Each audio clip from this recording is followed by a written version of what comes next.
untuk mengenal dibentuklah wilayah-wilayah kabupaten dan kota. Dan kemudian dia menjalankan kebijakan organisasi. Ini Pak Bambang Widianto, Insinyur Bambang Widianto ini adalah Ketua Ali Anyang Center di Provinsi Kalimantan Barat. Nah, kemudian kalau Pak Chandra ini adalah Wakil Ketua Pak ya. Nah, Wakil Ketua Armin Media Center. Pak Idrus juga di dalamnya. Termasuk Amir juga ya. Nah, kemudian yang lainnya tadi sebenarnya ramai Pak. Ada Pak Kadir Ubo, tahu kan Pak Kadir Ubo? Tahu. Nah, Ketua KKSB. Itu KKSB kan keluarga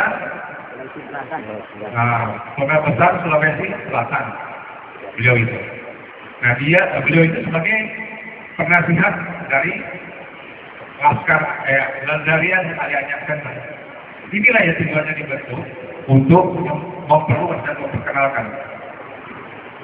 Sehingga sampai dengan sekarang sudah berjalan hampir 5 bulan berjalan untuk diperkenalkan kepada seluruh masyarakat biar tahu yang mana sih Pak Armin itu. Nah dibentuklah seperti itu. Tentu ibu bertanya, atau bapak bertanya, kok Pak Armin mau mencalonkan diri menjadi gubernur? Itu kan pertanyaan nggak kira-kira? Iya, padahal saya masih aktif. Status saya sekarang masih aktif. Bahkan saya Mayor Jenderal dan saya bertugas di Mabes TNI sebagai perwira tinggi staf ahli bidang Kopsos Panglima TNI di Cilacap tugas saya. Saya masih aktif. Tetapi nanti pada bulan Mei saya resign saya mengundurkan diri dari tentara dan mencalonkan diri untuk ikut bergabung dalam pemilihan gubernur Kalimantan Barat pada 2012 mendatang. Kok mau Pak? Itu kan pertanyaannya. Pak Desa nanya kok mau Pak gitu ya. Nah itu pertanyaan, saya juga bingung. Saya menjawab, dan saya mau karena panggilan tugas. Saya diminta, sebenarnya ini diminta sudah lama. Saya tidak mencalonkan diri, tapi masyarakat yang meminta kepada saya.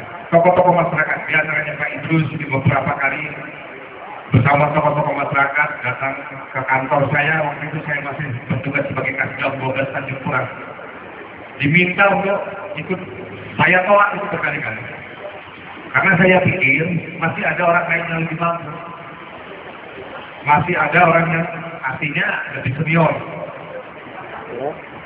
Ada beberapa jenderal dari Sabah, ada 1 orang sekarang menjadi Pangdam Tanjung Pura, tetapi sudah menjelang pensiun. Nah itu saya bilang kenapa itu yang diminta.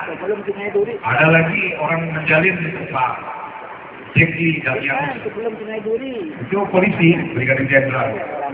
Ada lagi Pak Dinar, orang Darir, itu pangkatnya Irjen Polisi. Jadi kenapa hanya itu yang diminta? Saya yang minta. Mungkin melihat latar belakang, saya pernah bertugas di sini. Pernah bertugas di sini yang cukup lama. Saya pernah jadi Komandan Batalion 643 di Anjungan. Saya pernah menjadi Kasih Korem di sini, Kalimantan Barat, dan Kasdam 12 Tanjung Pura. Tetapi sebenarnya orientasi tugas saya lama di Kalimantan ini. Pernah jadi Dandim di Banjarmasin, pernah jadi Kasrem di Kalteng, pernah menjadi asisten perencanaan dan Irgam di Inspektorat Kodam di Kalimantan Timur. Tapi itu lingkup tugasnya adalah Kodam yang ada di Kalimantan. Setelah ini kan Kodam kan Kalimantan dibagi 2 menjadi 1 Kalimantan.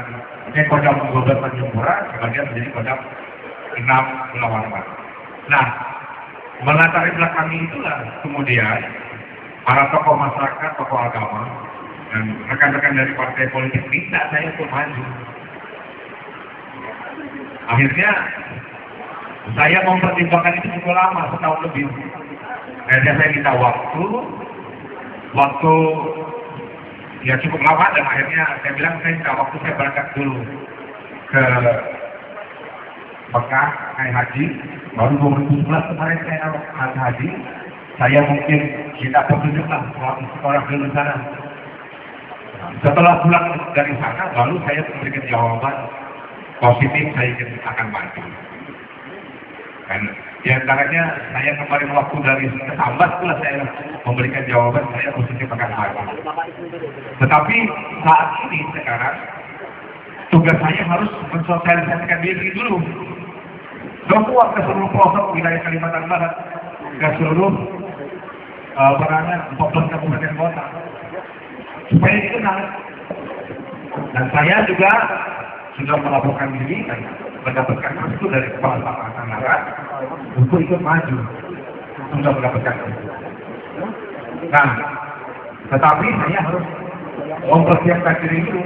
Caranya ya tadi memperkenalkan diri. Seperti inilah dialog-dialog, ketemu muka. Nanti kalau ingin bertanya silakan, nanti setelah ini bisa bertanya. Ya. Nah, setelah ini sudah berjalan kurang lebih hampir 3 bulan lah ini saya sosialisasi, karena saya tinggalnya di Jakarta, tugas saya masih di Jakarta. Setiap hari Sabtu Minggu saya balik ke sini. Nah ini sosialisasi kemana-mana. Kemarin saya baru dari Ketapang, kemudian dari mana? Dari Kayo. Karena kita membentuk AAC untuk laskar kaliannya. Nah, kalian sosialisasi, perkenalkan diri. Disitulah kita berdialog untuk memperkenalkan diri. Nah, kalau dikatakan visi misi mendatang, nanti kita akan mengutus visi misi itu apa yang akan kita sampaikan di dalam visi misi. Jelas, bisa merasakan kalau yang sementara kita lihat ini, bahwa indeks pembangunan masyarakat Kalimantan Barat ini, kalau dihitung menurut orang dihitung, bahwa Kalimantan Barat ini di Kalimantan saja paling rendah. Indeks pembangunan manusia itu ya terdiri dari terdiri dari pendidikan, kesehatan, dan tingkat penghasilan kehidupan. Bahwa Kalimantan Barat ini masyarakatnya rendah dibandingkan seluruh wilayah Kalimantan. Kemudian kalau dihadapkan secara nasional,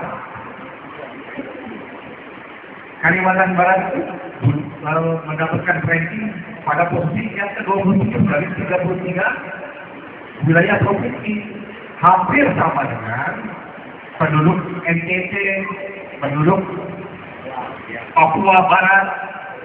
Bayangkan Papua Barat itu dibentuk baru 3 tahun, 4 tahun.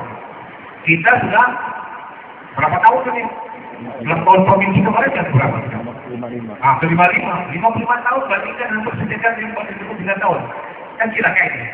Salahnya di mana kira-kira? Salahnya di mana?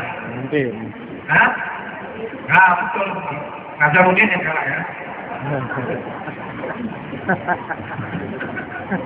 Nazarudin yang kalah itu hotel ya. Sama Rosa ya. Salahnya di sana. Salahnya bukan sudah mengatur. Salahnya cara bagaimana memanage itu menata. Bagaimana menata wilayah itu sedemikian rupa. Kalimantan Barat ini kan kaya. Apa saja ada. Kalau Bapak mancing di situ kan coba banyak sekali. Kalau di Sungai Duri kan ikannya begini kan. Kita lihat di tempat pemancingan, tempat ada ikan nggak ya? Kan bukan main. Salahnya di mana? Kok bisa begitu? Inilah kembali lagi kepemimpinan, memanage dan sebagainya itu kepemimpinan. Kenapa bisa terjadi sampai tertinggal? Posisi sedemikian itu lagi salah menata. Nah inilah yang menjadi konsep bagi saya, visi-visi bagi saya. Kalau kita lihat lagi bagaimana sih, saya kemarin ada sempat, karena orang tua saya ini kan dari Mananta, Pak. Bapak saya alirannya dari Mananta, ibu saya kan dari Sungai Dumun, Sambas. Kalau bapak saya dari Mananta sana di Sintang, di daerah Kabupaten Nangkaam, Balong. Nah kalau saya lihat ke sana, itu kan ya sedih sekali. saya harus ke sana kapan? Kebetulan saya naik helikopter yang dekat bisa saya ketemu. Tapi kalau jalan darat itu harus ditempuh mungkin 2 hari. Kenapa? Naik speed aja 8 jam. Gitu? Naik motor itu 8 jam, naik speed 6 jam, jalan kaki 4 jam. Udah berapa jam? Belum dialog ya? Tidak? Hah? Ya, berapa jam itu? Hampir 1 hari kan? Kemudian begitu lihat pendidikan di sana, saya hanya lihat yang sekilas saja. Sekolah terdiri dari 8 lokal, muridnya hanya jumlahnya sekitar 80 orang, gurunya ada 1. Gurunya hanya si Ginaan. Si Ginaan, dia honor lagi. Udah tinggi, honor lagi. Jadi cuma 1 gurunya honor lagi. Nah itu bayangkan. Bagaimana sumber daya manusia bisa maju? Kan gitu Pak. Bagaimana sumber daya manusia yang bisa maju? Dia mungkin dong. Apa mungkin begitu? Kira-kira Pak Guru? Ada nggak Pak Guru? Siap ya? Ada ya? Nah ini ada Pak Guru? Tanya apa ya Pak Guru ya?